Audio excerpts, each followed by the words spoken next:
My friends, this is Scarlet Veil, and today I'm telling you a story that still makes my skin crawl. Because there is a special kind of cruelty reserved for the moment an adult insults a child at a family dinner and everyone at the table suddenly develops a passionate interest in their mashed potatoes. On the surface, it was a beautiful night, candles, linen, a vow renewal, a perfect little family scene.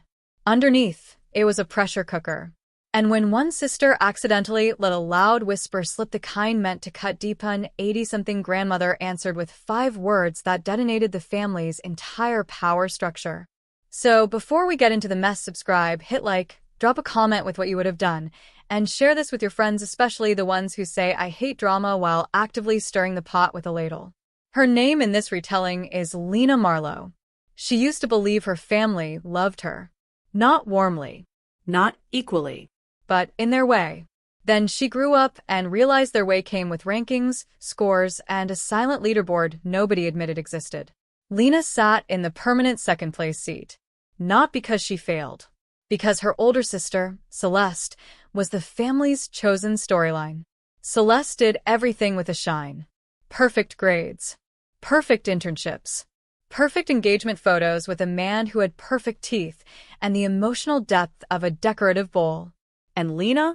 Lena married young. Not recklessly, just earlier than the family's preferred timeline. She had her daughter Maisie when she was still learning who she even was, and she decided to stay home when Maisie was little. It wasn't lazy. It wasn't wasting potential. It was a choice. Her parents, Graham and Evelyn, never said they disapproved out loud. They didn't have to. Disapproval lived in the pauses. In the "oh, you're still doing that?" tone. In the way Evelyn's compliments landed like postage stamps, small, dry, and always stuck to someone else's envelope. Lena's husband, Noah, loved her. Loved Maisie. Worked hard. But when it came to Lena's parents and Celeste, Noah turned into a polite statue. He didn't argue. He didn't confront. He squeezed Lena's hand under the table like pressure was a substitute for protection. Lena told herself it was fine. She told herself she didn't need rescuing. She told herself a lot of things. And then the vow renewal dinner happened. The dinner was supposed to celebrate Graham and Evelyn's anniversary. A private little event. Immediate family only. Lena, Noah, Maisie, Celeste and her husband, Damien. And Lena's grandmother, June, known in the family as Nana June. Nana June was the kind of woman who kept peppermint candies in her purse and secrets in her eyes. She was well into her 80s, and her mind could still slice through nonsense like a chef through ripe tomatoes. To Lena, Nana June was the only person who never made her feel like a lesser version of Celeste. Nana June didn't rank her grandkids like a school bulletin board. She simply saw them. Maisie adored her for that. Maisie was 12, at that tender age where confidence is a candle and one nasty breath can blow it out. She was excited for the dinner in a way that made Lena's chest ache. Maisie picked a dress carefully. She practiced a small speech for her grandparents. She even wrote it on a little note card and kept checking it like it was sacred. In the car, Lena watched her daughter rehearse silently, lips moving, eyes bright. And Lena thought, please just let her feel love tonight. Is that too much to ask of a family gathering? Apparently, yes. Evelyn's dining room looked staged for a magazine shoot. Crystal glasses. Fresh flowers. Napkins folded with military precision. Candles placed like the room was auditioning to be classy. Maisie's eyes widened. This is so pretty, she whispered to Lena, squeezing her hand. Lena smiled, but her stomach had that tight warning feeling like her body knew something her mind was still trying to deny. Celeste was already there. Of course she was. Celeste wore a dress that looked expensive in the way it barely existed. Minimal fabric, maximum message. Damien stood beside her, checking his phone like it was his emotional support animal. Celeste did the scan. You know the scan, my friends. The one that starts at your shoes and ends at your self-esteem. Lena, Celeste said, leaning in for an air kiss that never touched skin. Cute dress. It wasn't a compliment. It was an evaluation. Lena kept her smile. It has pockets, she said lightly, because sometimes humor is armor. Celeste's mouth twitched like pockets offended her personally. Noah squeezed Lena's hand. Nothing else. Then Nana June arrived late on purpose, like she refused to rush for anyone's performance. When she saw Lena, her whole face softened.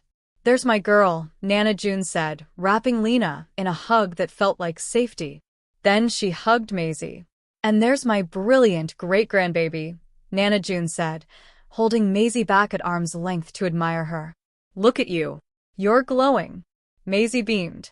Celeste watched with a tight expression, like affection was a resource being misallocated. Dinner began with polite noises. Graham made a toast. Evelyn dabbed her eyes delicately, the way people do when they want their emotions to look tasteful. Everyone clinked glasses.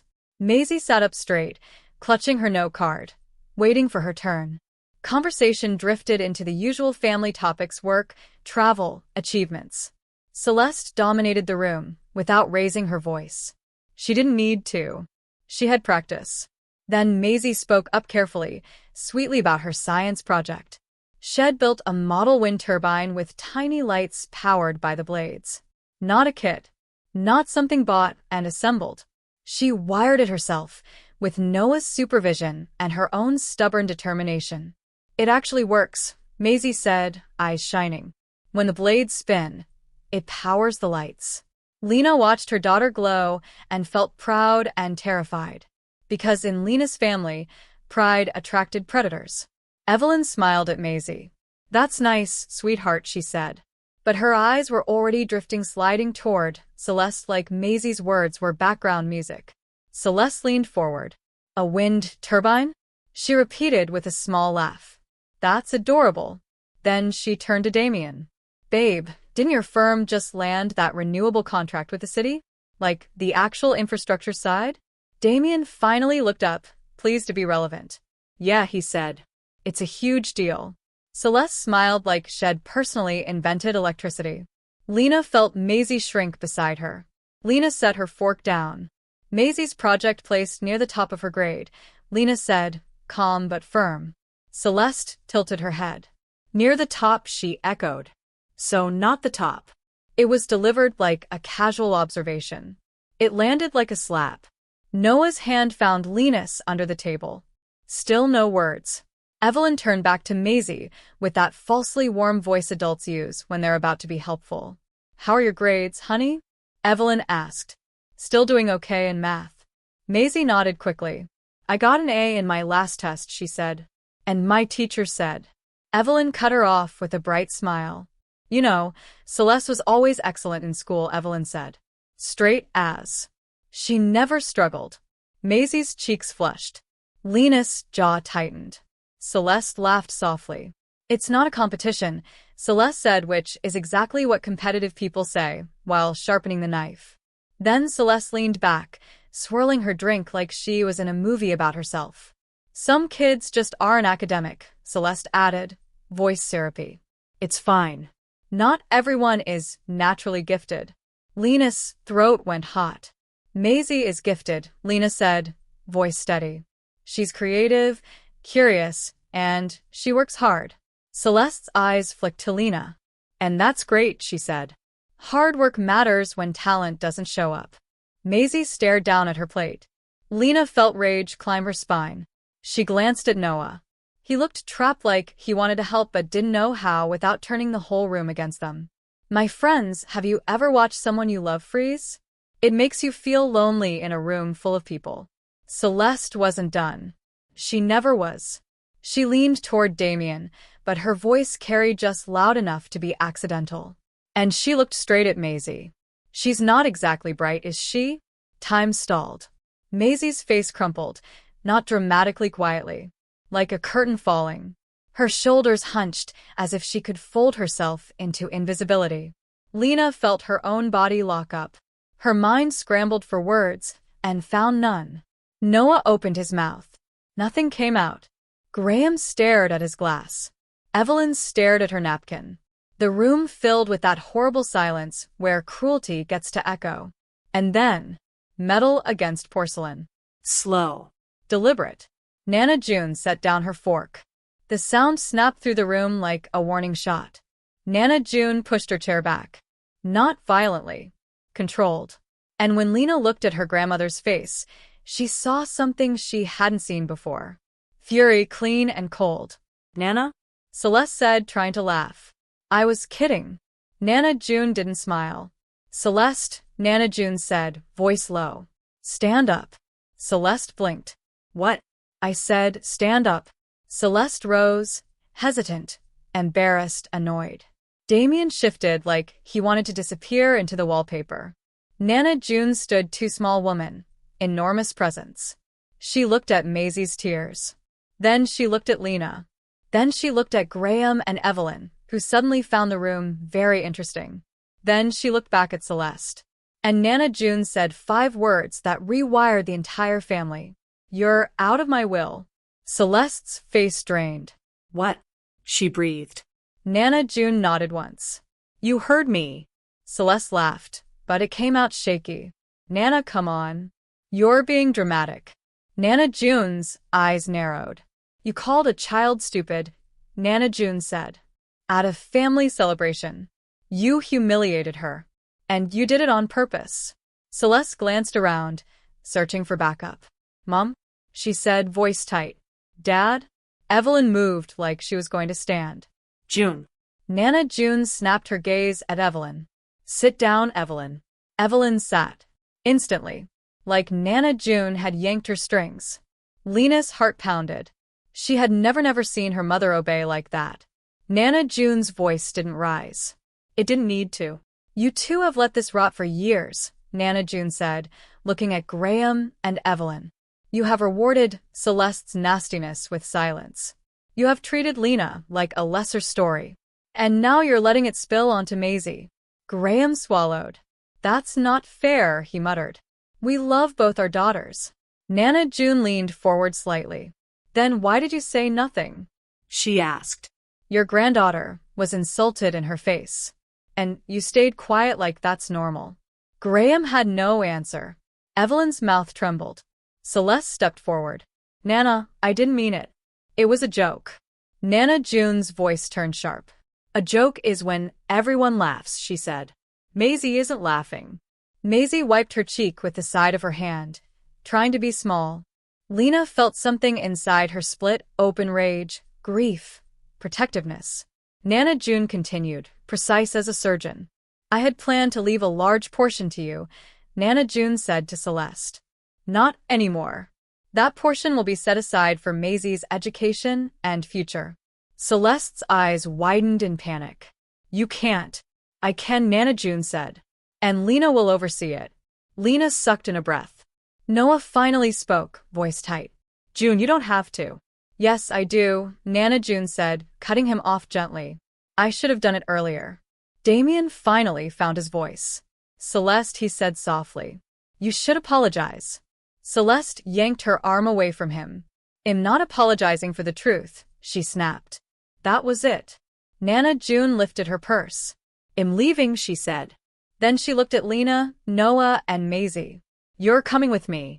We'll celebrate somewhere that doesn't require swallowing poison to keep the peace. Maisie looked up, tears still clinging. Really? She whispered. Nana June's face softened immediately. Really, sweetheart, she said. How do you feel about that little place with the warm chocolate cake? Maisie's lips trembled into the tiniest smile. I like that place. Then let's go. Lena stood on shaking legs. Noah stood instantly too, like his body finally remembered what to do. As they gathered their things, Evelyn grabbed Lena's wrist. Lena, please, Evelyn whispered. Don't let her do this. Talk to her. Lena looked at her mother, steady. Why didn't you defend Maisie? Lena asked. Evelyn blinked, stunned. She opened her mouth. Nothing came out. Lena felt clarity slice through her anger. This wasn't just Celeste. It never had been. As they walked out, Lena felt the room watching. Celeste standing pale and furious. Graham looking like a man who just realized consequences exist. Evelyn trembling, trapped between loyalty and shame. But the dinner wasn't the end. It was the crack. And cracks don't disappear. They reveal what's underneath. In Nana June's car, silence sat heavy. Maisie sniffled softly in the back seat, trying to hide it like crying was something to be embarrassed about. Nana June kept checking the rearview mirror, jaw tight. Lena's hands clenched and unclenched. Noah stared out the window like he wanted to punch the night. After a few minutes, Nana June spoke, voice gentler. "Maisie," she said, "listen to me." Maisie wiped her eyes with her sleeve and nodded. "You are smart," Nana June said. "You are creative. You are kind. And you are not defined by the cruelty of people who need to feel superior to breathe." Maisie's chin trembled. But Aunt Celeste said. "She said what she needed to say to make herself feel powerful," Nana June replied. "That's about her, not you." Lena reached back and squeezed Maisie's hand. Maisie squeezed back hard. Noah finally exhaled like the air had been trapped in him all night. "I'm sorry," Noah said quietly, looking at Lena. "I should have stopped it sooner." Lena stared at him for a long beat. She wanted to accept the apology. She also wanted to throw it back like a plate. "Well, talk later," Lena said. "Tonight is for Maisie." At the restaurant, Nana June ordered like she was rewriting reality. Appetizers. Main courses. 2 desserts. She let Maisie get that ridiculous cherry soda with extra cherries. She made it a celebration on purpose. Maisie slowly relaxed, shoulders uncoiling. She talked about her turbine again, and Nana June listened like it mattered. Because it did. Lena's phone buzzed on the table. Again. And again. Texts from Evelyn. From Graham. From Damien. "Please call Nana. Tell her to calm down. This is too much." Not a single message from Celeste. Nana June glanced at the buzzing screen. "They'll pressure you," she said. "They're scared now." Lena swallowed. "What if they don't change?" Lena asked. Nana June didn't hesitate. "Then we stop begging them to," she said. "We protect Maisie and we move forward." Lena's chest ached. Because even when family hurts you, love doesn't switch off neatly. Maisie looked up from her pasta, voice small again. "Mom," she asked, "are we not seeing Grandpa and Grandma anymore?" Lena stared at her plate, trying not to lie. "I don't know, baby," she said. "Well, see what they do next." That night, after Nana June went home and Maisie fell asleep, Lena sat on the couch with Noah. The house felt too quiet, like it was holding its breath. Noah rubbed his hands.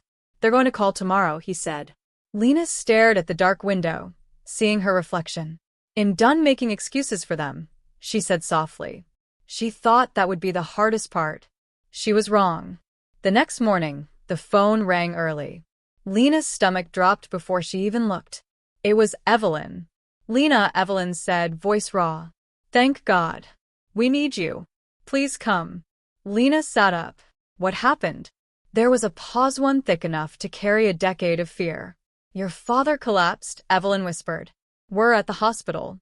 Lena's body went cold. "Is he?" "He's alive," Evelyn rushed. "He's stable. But please. I need you here." Noah was already awake, already moving. They drove in silence, the kind that buzzes. Lena's thoughts crashed into each other. Was this real? Was it manipulation? What kind of daughter even wonders that? And yet what kind of mother lets her child be humiliated and says nothing? At the hospital, Evelyn looked wrecked. No makeup. Hair pulled back wrong. Yesterday's clothes. She grabbed Lena's hand like Lena might vanish. "They said it was stress," Evelyn said. "They're running tests. Celeste is in there with him." Of course she was. Lena's anger tangled with something else, guilt, grief, confusion. A doctor came out and called Evelyn's name. "He's awake," the doctor said. "He's asking for both of you." Both. Lena felt her throat tighten. In the room, Graham looked smaller than Lena had ever seen him. Machines beeped steadily. Celeste sat in a corner, face swollen from crying. When Lena entered, Celeste looked up. No smugness. No sparkle. Just fear. Graham reached out with a trembling hand. "Lena," he said weakly. "Come here." Lena stepped closer. Graham's fingers closed around hers, surprising strong for a man who looked so fragile. "I'm sorry," Graham whispered. Tears slid down his cheeks. Lena froze. She had never seen her father cry. This isn't just about last night, Graham said. I've been terrible to you. I let you feel like you weren't enough. I let Celeste treat you like a target. And now I let it touch Maisie. Lena's eyes burned. Words piled in her throat, heavy and sharp. Graham squeezed her hand. When I collapsed, he whispered, all I could think was I might die without telling you I'm proud of you. Of the mother you are. Of the woman you became. Celeste stood abruptly, unable to stay silent. Lena, she said, voice cracking. I was horrible. She pressed her hands to her face. When Dad fell, Celeste sobbed, I thought I was going to lose him because I couldn't stop being mean. Because I needed to win. And I don't even know what I'm winning. Lena stared at her sister, stunned by the rawness. Celeste swallowed hard. I've been jealous, she admitted, voice shaking. Jealous? Lena repeated, barely audible. Celeste gave a broken laugh. You have a life that feels real, Celeste whispered. You have Maisie. You have a home that doesn't feel like a stage. And I'm so miserable in mine that I wanted to make you miserable too. Lena felt two truths collide. She wanted to believe her sister. She also wanted to build a wall around Maisie and never let Celeste near it again. I don't forgive you yet, Lena said, voice steady. Not fully. Maisie cried herself to sleep. Celeste flinched, like the truth slapped her. I know, she whispered. I know. I hate myself for it. Evelyn wiped her cheeks. Your grandmother is coming, she said softly. She heard. Lena's stomach sank. Because Nana June didn't come to hospitals to whisper comfort. She came to make sure nobody rewrote history. Nana June arrived like a storm wearing sensible shoes. She walked into the room, took in the monitors, the puffy faces, the guilt, and adjusted her purse strap like she was preparing to chair a meeting. Well, she said evenly, I see we're all discovering consequences today. Graham managed a weak smile. June, he rasped. Did you come to finish me off? Don't tempt me, Nana June replied, but her voice softened a fraction. She pulled a chair beside the bed. How are you feeling? Like I got hit by a truck, Graham admitted. But clear. Clearer than I've been. Nana June nodded. Good, she said. Because this family needs a real conversation, not the polite lies you've been living on. Celeste spoke quietly, hands clenched. Nana, she said, I want to apologize to Maisie properly. I want to make it right. Nana June didn't look at her. That's between you and Lena, Nana June said. She's Maisie's mother. She decides. Everyone's eyes shifted to Lena. Lena felt the weight years of being dismissed, and now suddenly her voice mattered. Maisie deserves a real apology, Lena said. Not just words. She needs consistency. Respect. Celeste nodded fast. I will, she said. Whatever it takes. Graham swallowed. No more favorites, he said weakly. No more comparisons. Lena didn't nod. She had lived on promises that evaporated the moment the room changed. Nana June leaned back. Well, see, she said simply. Lena thought the hospital would be the turning point. She was wrong again. Because the real betrayal hadn't surfaced yet. That afternoon, Lena pulled into her driveway, exhausted, emotionally wrung out, mind buzzing. All she wanted was quiet. Instead, she saw a woman sitting on her porch steps with a small suitcase. The woman stood when Lena approached. Lena didn't recognize her right away. It had been years. Lena, the woman said softly. I heard about Graham. Is he okay? The name clicked in Lena's mind. Aunt Mara. Graham's younger sister. The one who vanished from family gatherings when Lena was still a kid. The one nobody talked about. Lena's stomach tightened. Mara? Lena asked cautiously. What are you doing here? Mara swallowed. I know I have no right, she said. But I couldn't stay quiet anymore. Noah came up behind Lena, confused. Who is that? He asked. My aunt, Lena said, still staring at Mara. Why now? Mara's eyes flashed with something old and heavy. Because your family has been lying to you, Mara said. And after last night, I realized the lie is poisoning the next generation too. Lena's chest went tight. What lie? Lena demanded. Mara looked down at her hands. Can we talk inside? She asked. Lena hesitated. Then she stepped aside, letting Mara in because Lena needed the truth more than she needed comfort. Maisie was still at school. Thank God. Mara sat on the edge of the couch like she didn't deserve softness. There's money, Mara said quietly. A trust. Lena frowned. What kind of trust? Mara took a breath.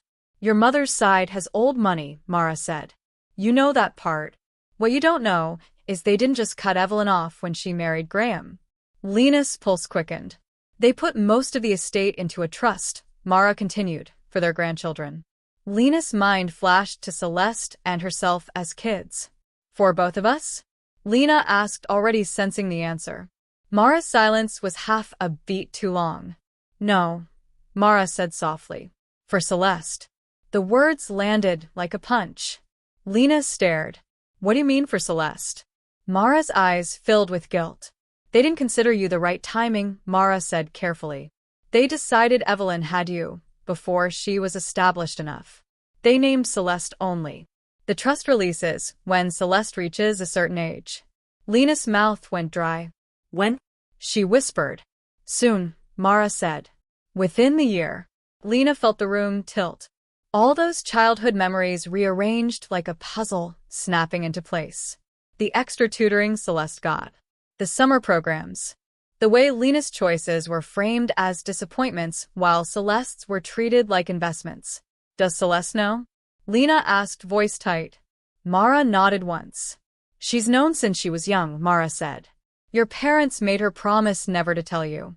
Lena let out a single sharp laugh that didn't sound like laughter. So, it wasn't just emotional favoritism. It was financial. Strategic. Like Lena was a liability, and Celeste was the asset. Noah took Lena's hand, squeezing hard. Why are you telling us this now? Noah asked, voice tense. Mara's face crumpled. Because Nana June called me last night, Mara whispered. She told me what Celeste said to Maisie.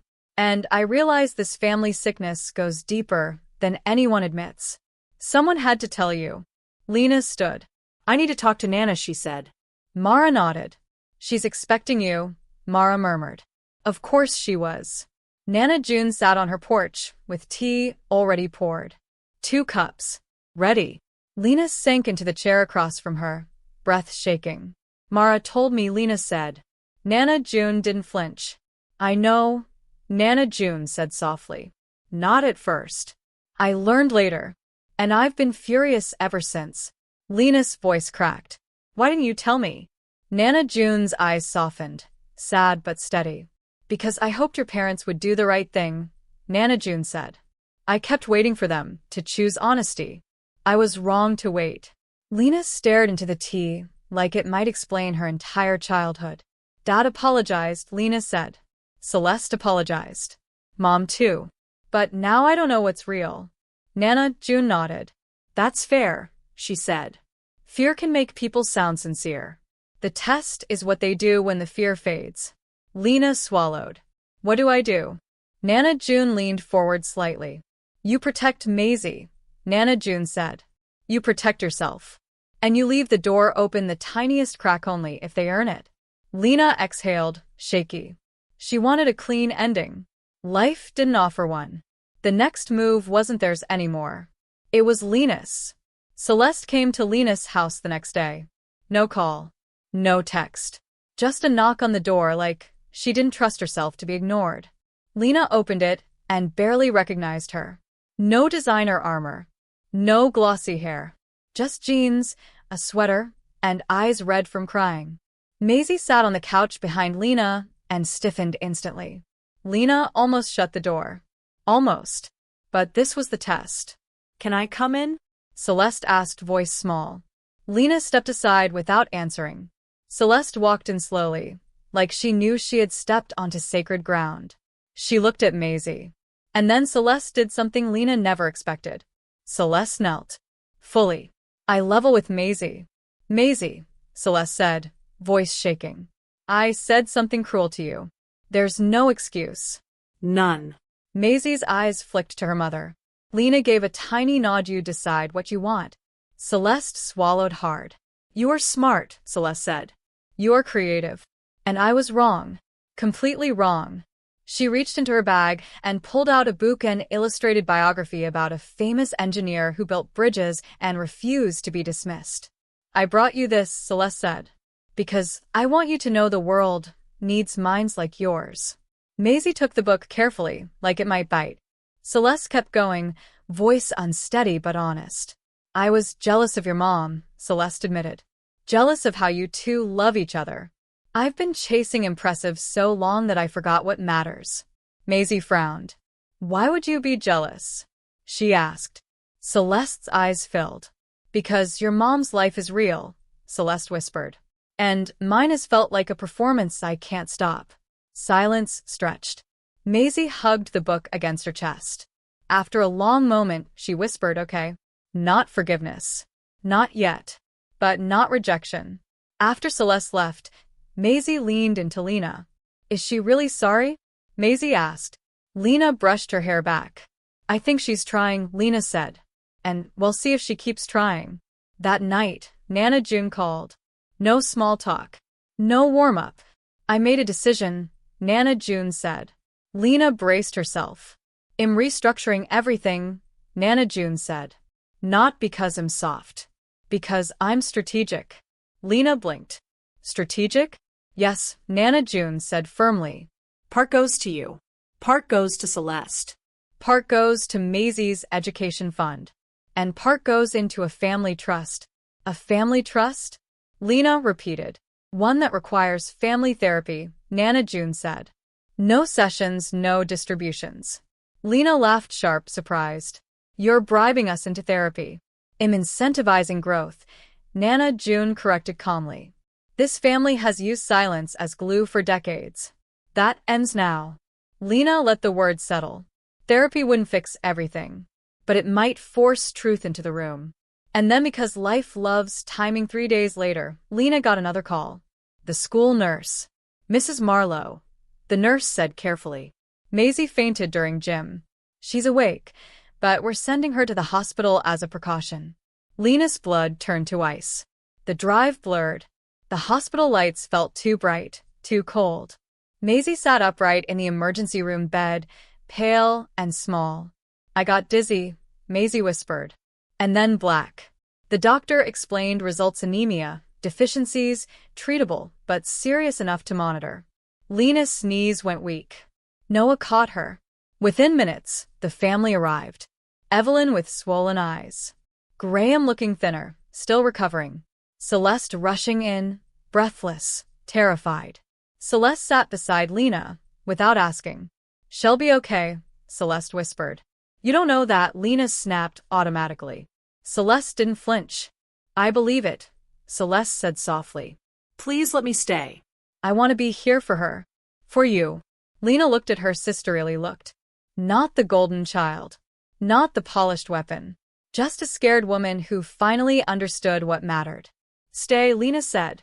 When the doctor returned with reassurance, treatable, manageable, a plan, Lena finally exhaled. Inside Maisie's room, Maisie held the book Celeste gave her. Hi, Maisie said weakly. Aunt Celeste. Celeste's face crumpled with relief. You scared us, Celeste whispered. Sorry, Maisie murmured. But I read a bunch. She was amazing. Celeste nodded, voice thick. She was. Celeste pulled a chair close and started reading aloud. Not performative. Not for applause. Just present. Evelyn and Graham stood in the doorway watching. Graham wiped his eyes. We almost lost this, he whispered. We almost lost all of it. In that moment, money didn't matter. Trust didn't matter. Wills didn't matter. Only Maisie did. But real change doesn't prove itself in emergencies. It proves itself in the ordinary days afterward. The weeks that followed felt different. Not magically healed. Just different. Evelyn started showing up with food that matched Maisie's new nutrition plan, and she didn't criticize Lena's cooking. She didn't slide in helpful comments disguised as concern. She just handed over containers and said, for Maisie. Graham came by to help Noah fix a fence. At first they worked in stiff silence. Then Graham said something dumb and Noah laughed.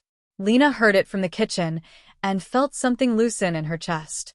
Celeste came by most afternoons. Not with flashy gifts. With time. With patience. Sometimes it was awkward.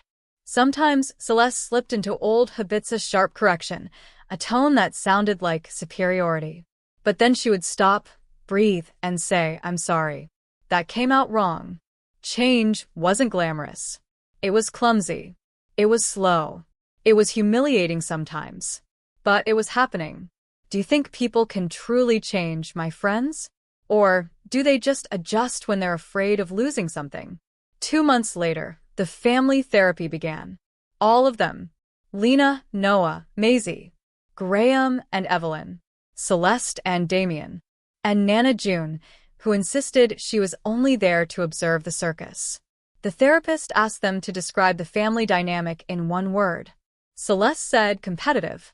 Lena said unequal. Graham said misguided. Evelyn said blind. The therapist asked Lena to speak. Lena didn't plan it. It poured out. "I grew up feeling like love was conditional," Lena said, voice shaking. "Like I had to earn space. Like one wrong move made me the cautionary tale. I don't want that for Maisie." The room fell quiet. Celeste wiped her eyes. "I didn't realize how much I fed it," she said. "I thought being the successful one was just my role. I didn't question why Lena was always treated like the example of what not to do." Graham leaned forward, pale. "I did that," he admitted. "I thought pressure would motivate. I didn't see the damage." The session wasn't dramatic. No screaming. No walkouts. Just truth finally laid out in daylight. A week later, Evelyn caught herself mid-comparison, stopped, and started over. Maisie's health improved steadily. Her cheeks regained color. Her energy returned. She started building a new project, something about storing solar power efficiently. Celeste helped, but she didn't take over. She asked questions. She listened. At the next science fair, the whole family showed up.